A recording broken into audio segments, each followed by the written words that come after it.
जिंदा हूँ, सांस लेती हूँ और अपने डिसीजंस खुद भी ले सकती हूँ। अगर तुम माइंड नहीं करो तो हमें कुछ दिन तक इस हवाले से कोई बात नहीं करनी चाहिए। जैसे आपकी मर्जी है। वैसे किस्मत ने और कुदरत ने जो खेल मेरे साथ खेला है ना, उसके बाद मैंने सोच लिया कि मैं बाकी लड़कियों की तरह सिर्फ मेकअप और फिल्म्स के बारे में बात करूंगी। जुनैरा,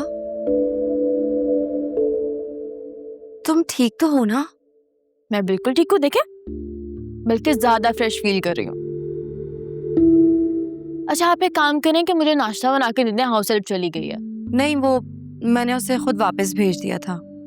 मुझे डर था कि कहीं वो घर की बातें ना सुन ले और इसी तरह घर की बातें फिर बाहर चली जाती हैं। वैसे जो चीज छुपती है और जो छुपाई जाती है वो सबसे ज्यादा दूसरों की नजरों में आती है।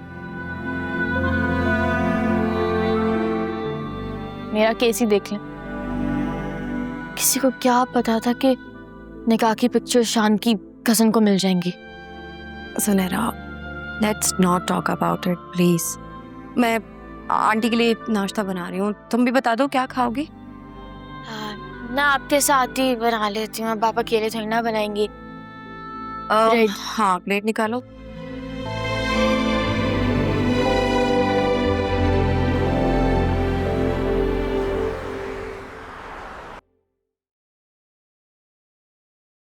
ये लीजिए नाश्ता। ये नाश्ता तुमने बनाया है? जी। क्यों? तुम नाश्ता क्यों लेकर आई हो? आपने रात से कुछ नहीं खाया है, प्लीज नाश्ता कर लीजिए। तो साफ साफ कहो ना, मेरी बेबसी का तमाशा देखने आई हो। मुझे मजबूर और बेबस देखकर तुम्हें खुशी मिलती है। मेरी बेटी का घर आबाद होने से पहले ही उजड़ गया, तुम्हें तो खुशी हो रही होगी ना? आंटी, मुझे किस बात की खुशी होगी? और भला मैं ऐसा क्यों चाहूंगी कि उसके साथ कुछ भी बुरा हो? वो मेरे लिए बिल्कुल फिजा जैसी है। बकवास मत करो, तुम इस घर की सबसे बड़ी दुश्मन हो। अगर तुम्हें मेरी बेटी का जरा सा भी एहसास होता तो जो रिश्ता उसका सबसे पहले आया था उसे कभी मना ना करती। ओह गॉड आंटी, आप क्यों गड़े मुर्दे निकाल रही हैं? और इतना पुराना रिश्ता, उसकी बात आप अब क्यों कर रही हैं? क्योंकि मैंने रात भर जाके कड़ी से कड़ी मिलाई है और मैं ये जान गई हूं कि तुम चाहती नहीं हो कि मेरी बेटी का घर आबाद हो। और यकीनन इस सारे तमाशे के पीछे तुम ही हो। आंटी, मेरा ख्याल है इस सदमे का असर ना आपके दिमाग पर हो गया है। आप नाश्ता कीजिए, मैं वासे से कहती हूँ आपको डॉक्टर के पास ले जाएंगे। तो साफ साफ कहो ना कि तुम मुझे पागल खाने भिजवाना चाहती हो। आंटी, मैं किसी को कहीं भी नहीं भेजना चाहती हूँ। अगर थोड़ी देर भी मैं यहाँ खड़ी रही ना तो मैं पागल हो जाऊंगी। अरे ऐसे कैसे जा सकती हो?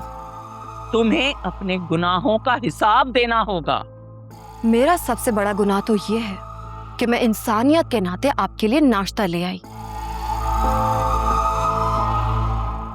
और आप ये अपनी सस्ती साजिश है ना रोक दें और दूसरों को ना सुकून से जीने दें। और आपकी यही हरकतें हैं जो आपके औलाद के दुख की सूरत में आपके सामने आ रही हैं, समझी आप? इतनी आसानी से तो मैं तुम्हें नहीं छोड़ूंगी। और वो जो तुम्हारी बहन है ना, किसी भूल में मत रहना।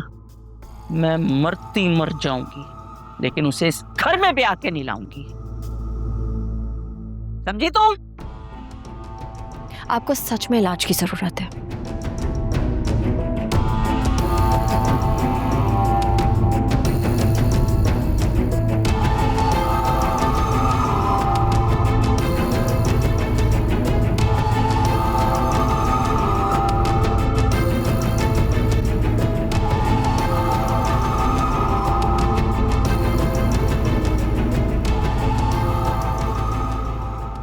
फरिया, बेटा आज तुम घर पे ही हो?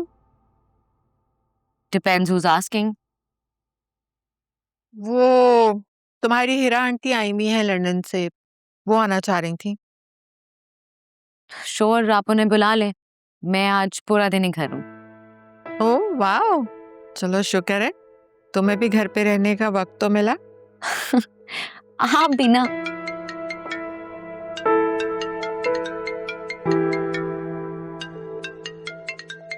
Excuse me. Hello.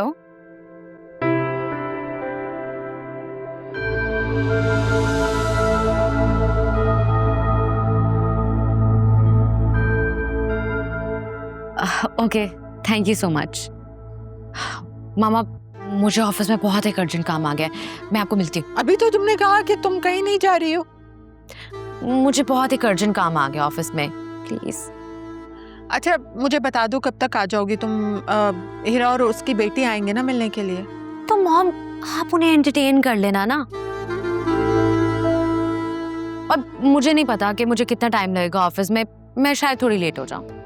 और तुम ऑफिस जा रही हो ना वासे के लिए? प्लीज, हम दोबारा इस टॉपिक के बारे में बात कर लेंगे, लेकिन अभी मुझे बहुत लेट हो रहा है। फरिया प्लीज मेरी बात मानो, उसे छोड़ दो। तुम्हें किस चीज की कमी है? मॉम,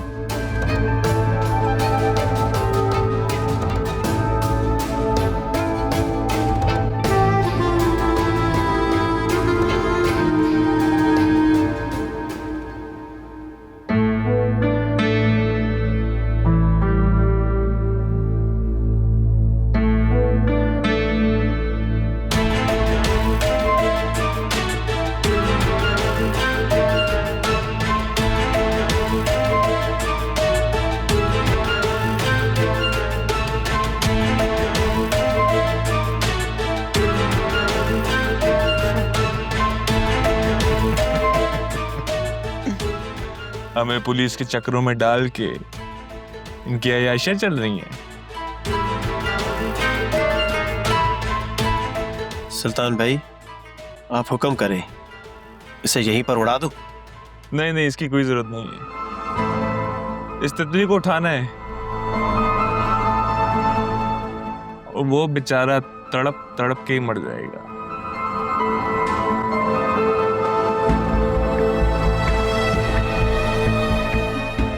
तो फिर इस तितली को उठा लूं? नहीं, एक आध दिन में चलते हैं इनके घर। ठीक।